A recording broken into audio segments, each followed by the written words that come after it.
함께 읽겠습니다. 말씀하실 때에 한 무리가 오는데 12 중에 하나인 유다라 하는 자가 그들을 앞장서 와서 예수께 입을 맞추려고 가까이 하는지라.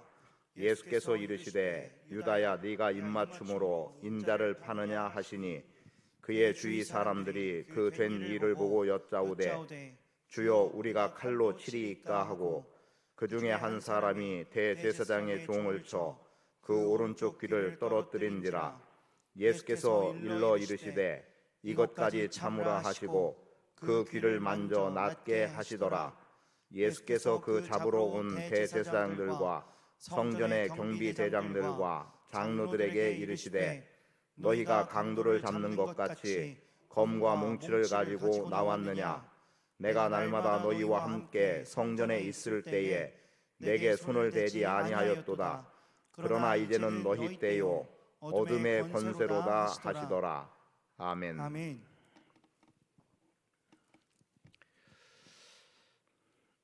어떤 일 앞에서 우리가 그 일 또는 문제를 해결하는 방법은 여러 가지가 있을 겁니다.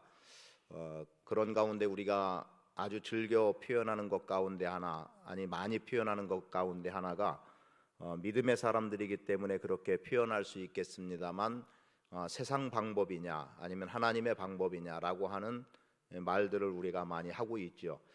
그리고 당연히 우리는 믿음으로 삶을 살아가기 때문에 하나님의 방법으로 해야 된다고 생각을 하고 있고 또 그렇게 하려고 많은 애를 쓰고 있고 또 실제 그렇게 합니다.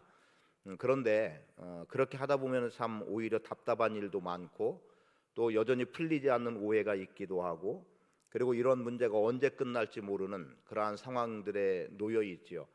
그러다 보니까 당장 해결할 수 있는 방법을 쓴다고 쓰는 게 하나님의 뜻 가운데서 또는 하나님의 방식으로 한다고 하지만 결과적으로 사람의 방식으로 드러나지는 일들이 의외로 많이 있습니다.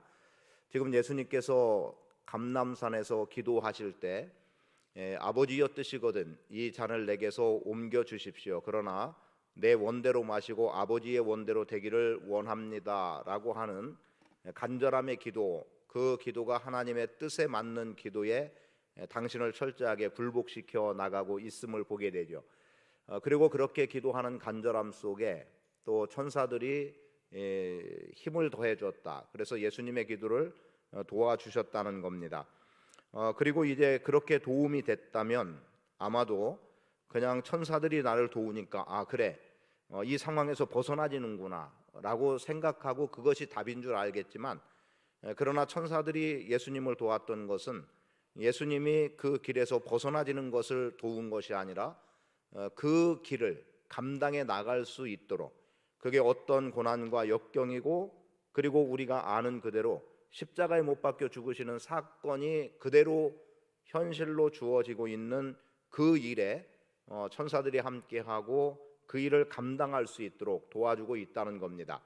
우리는 문제가 피해지면 문제에서 벗어나면 그것이 하나님의 도움이라고 생각하기 쉽지만 하나님은 어때요? 그 문제를 회피하고 그리고 그 문제에서 벗어남보다 그 문제를 극복해 나가거나 그리고 그 문제를 감당해 나갈 수 있는 그 힘을 우리에게 보여주어서 그래서 감당이 곧 그 문제를 피하는 것보다 더 좋은 결과를 우리에게 가져오도록 만든다는 거지요.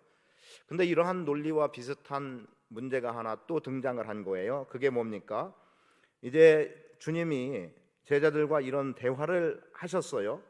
그런데 그 동산에 유다가 무리들을 앞세워서 예수님에게로 오는 겁니다. 우리가 이제 성경을 알고 있으니까 아는 범주에서 생각해 봅니다.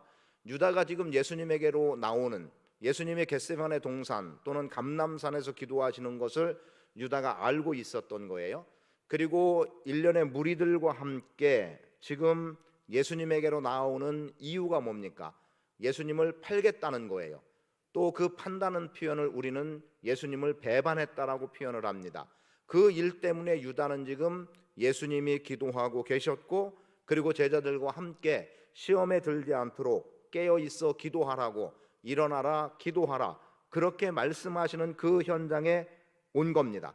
그리고 그것도 당당하게 앞장서와서 어떻게 하고 있어요? 48절에 보니까 예수께 입을 맞추려고 가까이 왔다라는 겁니다. 그때 예수님의 말씀이 유다야 네가 입맞춤으로 인자를 파느냐라는 거예요. 그래서 오늘 제목을 좀 그 입맞춤으로 한번 이렇게 표현을 해본 거예요.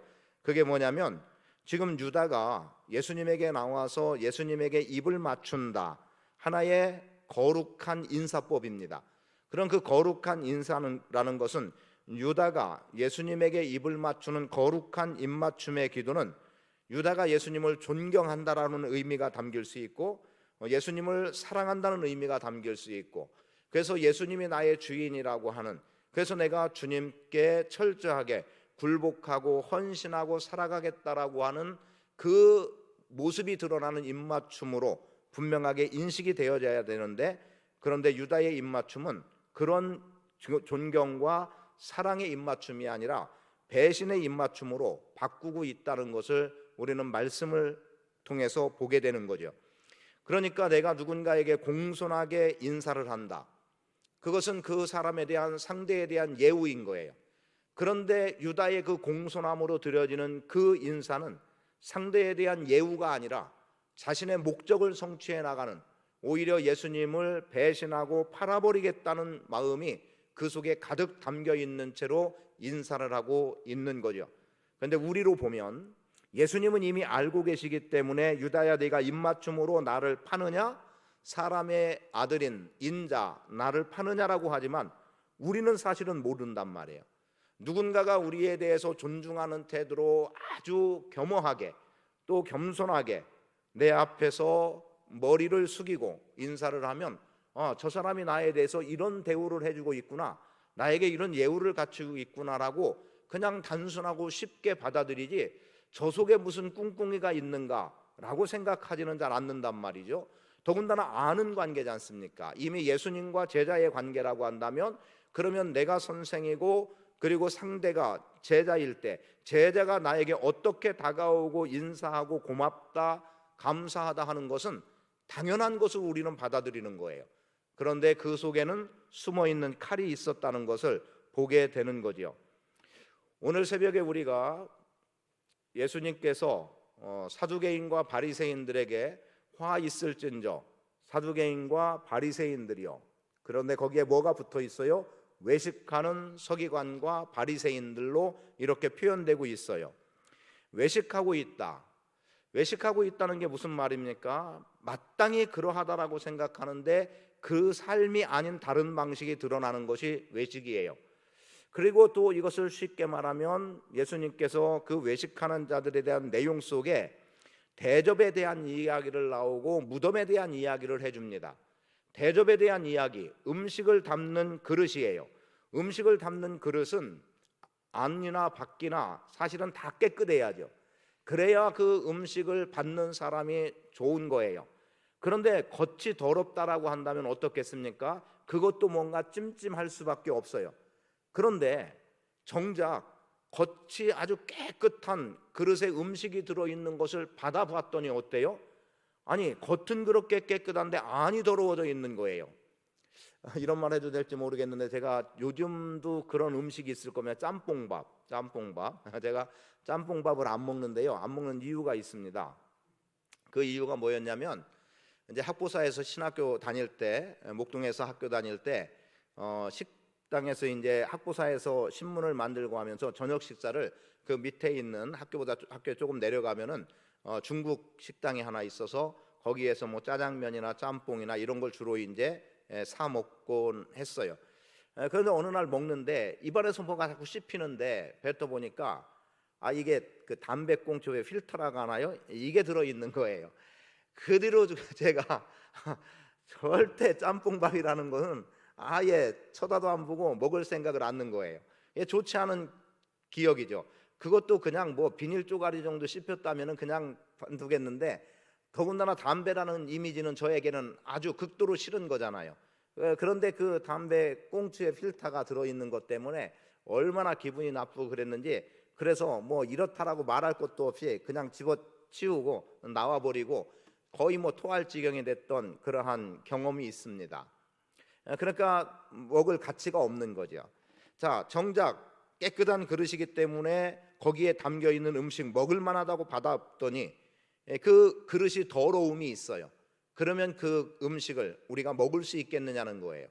그런데 서기관과 바리새인들의 삶의 모습이 그러하다는 거죠. 겉이 아주 깨끗해서 야, 참 그릇 참 깨끗하고 좋다.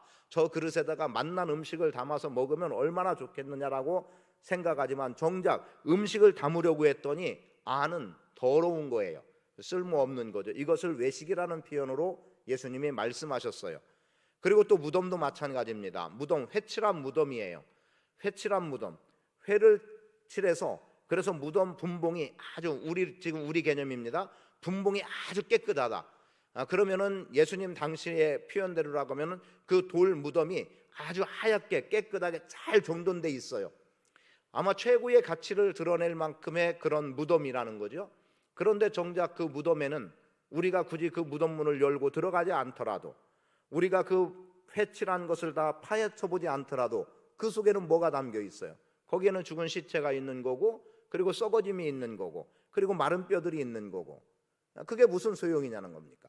겉은 회칠한 무덤같이 그래서 보기 좋고 아름답다고 여겨지는데 정작 그 안에서는 썩어짐밖에 없는 이것에 대해서 예수님은 화 있을진저 서기관과 바리새인들, 외식하는 서기관과 바리새인들이여라고 책망하고 있었던 내용을 보게 되는 겁니다. 그들의 삶과 동일한 태도가 지금 유다에게서 나온 거예요. 거룩한 입맞춤으로, 존경하는 입맞춤으로 다가와서 예수님에게 입을 맞춘다 한들 그것은 예수님을 공경하는 거룩함의 입맞춤이 아니라 자신의 이득을 위해서 자신의 배를 불리는 일에, 특히 마귀가 그에게로 들어갔다고 말하지 않습니까? 사단이 그에게로 들어간 거예요. 그래서 사단의 수하로서 결국 움직여 나가고 있고, 그래서 예수님을 파는 입맞춤으로 배반의 입맞춤이 돼버리고 말았던 모습을 보게 됩니다. 세상의 방식은 그런 거예요. 이처럼 위선과 거짓이 많습니다. 사실 그래서 사람들에 대해서 표현할 때 그렇습니다. 다 믿지는 마라. 어느 정도는 그러하다고 믿더라도 다 믿지는 마라. 다 믿고 다 믿은 채로 다 드러내놨더니 나중에 그것이 오히려 나에게 역공격이 되는 이러한 일이 되는 수도 있더라는 겁니다. 세상 방식은 한마디로 말하면 거짓입니다. 그러나 우리가 하나님을 믿는 믿음의 사람들로 삶을 살아갈 때 우리는 거짓이 아닌 진실로 살아야 될 것이고, 그래서 예수님도 말씀하시는 곳곳에서 진실로 진실로 내가 너희에게 이르노니, 예수님은 늘 진실을 우리에게 말씀하고 계셨고, 그 진실이 오늘 우리로 하여금 하나님의 백성으로 어떻게 살 것을 권고해 주는 말씀이 되었던 겁니다. 그리고 세상은 이러한 거짓이라고 하는 것은 무엇과 연결되느냐? 그들의 힘과 연결되어 있습니다. 그들의 힘은 어떻습니까? 지금 분명히 누가 봐도 무죄예요. 무죄라고 선언되어지는 이 무죄라고 볼 수밖에 없는 이 일에 세상의 권력이라고 하는 힘이 들어가고 거짓이라고 하는 힘이 들어가니까 어떻게 됩니까? 무죄가 유죄로 바뀌고 말아버리는 겁니다. 그래서 우리 사회에서 만연대히 표현되는 것 가운데 하나가 뭡니까? 돈 없으면 유죄가 되고 돈이 있으면 무죄가 되는 세상에서 우리는 살아간다라고도 말을 하는 겁니다. 그래서 무죄함을 유죄로 몰고 가는 게 세상의 힘이고 거짓입니다. 그런데요, 정말 중요한 문제 하나가 있습니다. 서기관과 바리새인들, 그들은 자신들이 외식하는 자라는 것을 어떤 면에서 사실상 모르고 있다는 거죠. 그냥 그들의 삶이 그렇게 왔기 때문에 그게 당연한 거라고 여겼고, 아니 이 방식이 뭐가 문제라고 그들은 생각하고 있는 거예요. 그런데 엄밀하게 말하면 그런 행위를 자신만 모르고 있는 거예요. 다른 사람은 다 알아요. 아, 저거 위선이다, 저거 거짓이다, 저거 외식하는 거야 라고 다른 사람들은 다 아는데 정작 자기는 그렇게 움직이고 행동하는 것이 그것이 위선인 줄, 외식인 줄, 거짓인 줄 모르고 그걸 당연하다고 행동하고 있는 그러한 모습들이 의외로 있는 겁니다. 유다의 경우 마귀가 유다를 사로잡지 않았다고 한다면, 그 안에 사단의 세력이 들어가서 유다로 하여금 예수를 팔려는 마음을 심어주지 않았다고 한다면, 유다는 분명히 어느 시점에서 옳고 그름에 대한 분별이 있었을 것이고 거짓과 진실 사이에서 최소한의 갈등을 하면서 문제의 해결책을 찾아가려고 했을 겁니다. 그런데 마귀가 사로잡으니까 유다는 그럴 기회도 없어요. 그리고 이미 다 문제가 되어졌고 그 문제로 인해서 예수님이 십자가에 못 박혀 죽으셨고 달리신 그 상황, 그 시점, 그것은 더 이상 어떤 해결도 주지 못해요.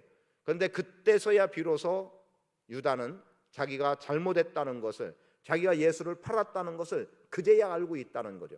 정작 거룩한 입맞춤이라고 배신의 입맞춤을 하고 있음에도 불구하고 그 입맞춤의 결과가 어떻게 될 것을 유다는 생각지 못하고 알지 못하다가 결국은 일이 다 끝나는 시점에 돼서 그제서야 비로소 자신의 행위가 예수를 십자가에 못 박게 한 행위라는 것을 비로소 발견하고 스스로 목숨을 끊는 결과를 가져오고 말았던 겁니다.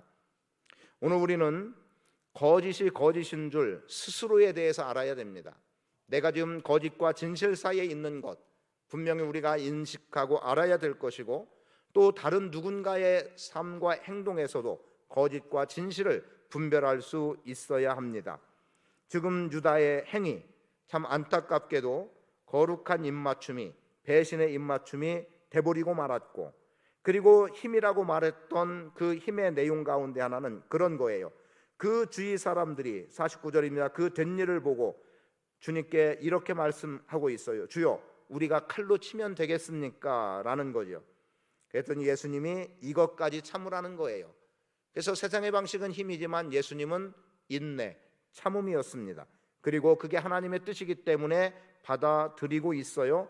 그래서 그런 상황 가운데 대제사장의 종을 쳐서 오른쪽 귀를 떨어뜨린 그것을 보고 예수님은 이것까지도 참으라고 하고 그 얘기를 만져서 고쳤다라고 말씀합니다. 그리고 또 보나마나 뻔한 표현이겠습니다만 세상의 힘은 뭡니까? 강도를 잡는 것 같이 검과 몽치를 가지고 나왔느냐라고 예수님이 말씀하시는 속에서 벌써 세상에 이기려고 하는 자들, 세상에 자기들의 목적을 성취하려고 하는 자들은 그들은 진실도 필요 없는 겁니다. 그리고 예의도 필요 없는 겁니다. 그냥 무자비한 태도로 자기들의 목적을 이루기만 하면 된다라는 태도를 가지고 나오고 있다는 거죠. 오늘 우리는 세상의 방식이 아닌 하나님의 방식으로 사는 삶을 살기를 원합니다. 거짓이 아닌 진실이 오늘 우리 안에 있기를 원합니다. 힘의 논리로 무언가 보고 판단하고 행동하기보다는 미련해 보일지라도 주님 손잡고 겸허히 엎드릴 줄 아는 삶의 자세로 나갈 수 있기를 원합니다. 이것까지 참으라는 예수님은 결국은 십자가에 못 박혀 죽으시는 그 현장에서도 주님, 아버지죠, 아버지, 저들은 저들이 하는 죄를 알지 못합니다. 저들을 용서해 주십시오라고 하는 데까지 나가고 있었던 것, 그래서 이것까지 참으라고 하는 궁극적인 참음의 결과는 원수까지도 사랑하는 일이었습니다. 그래서 말씀드립니다. 세상 방식은 사랑이 결여되어 있습니다. 그러나 하나님의 방식은 하나님 사랑뿐 아니라 이웃 사랑, 그리고 더 나아가서 원수까지도 사랑하는 그 사랑으로 나갈 때 결과적으로는 멋진 승리를 경험하게 하실 줄 믿습니다. 하나님 방식으로 승리하는 복 있는 성도의 삶을 사시기를 축복합니다. 아버지 하나님 고맙습니다. 세상 방식은 오히려 쉽습니다. 그리고 오히려 편안하게 빠르게 해결될 것 같아서 그런 방법을 많은 사람들이, 또 우리까지도 그런 길을 선택하려고 합니다. 그러나 우리 안에 인내의 정신을 허락하시고 또 무엇보다 하나님 사랑하는 그 중심에 따라서 아버지 하나님, 힘들고 어려워도, 그리고 진실이 드러나기까지 오랜 시간이 걸려도 하나님의 방식으로 살아가게 하시고 대처할 수 있는 능력을 허락해 주시기를 원합니다. 참음의 결과는 반드시 선함으로 진리로 나타나게 될 줄 믿습니다. 우리를 그렇게 들어 사용하시고 하나님 영광 가운데서는 복된 삶을 살아가게 하옵소서. 감사드리며 예수 그리스도의 이름으로 축복하며 기도합니다. 아멘.